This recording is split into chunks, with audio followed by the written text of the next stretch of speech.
Yan guys, nag-uling ulit kami guys. Ayun o. Yan.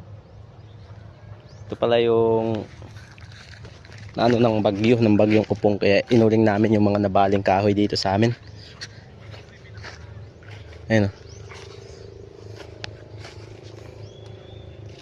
Marunong ba kayo mag-uling guys? Ganito ang pag-uling namin dito sa probinsya eh. Kailangan bantayan to kasi pag nabutas, abo lahat. Sayang ang hirap.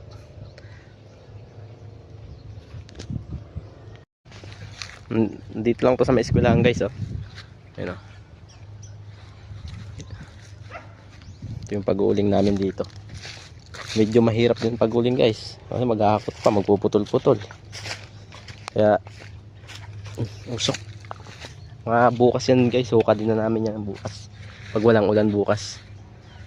Sige guys, hanggang dito lang, salamat.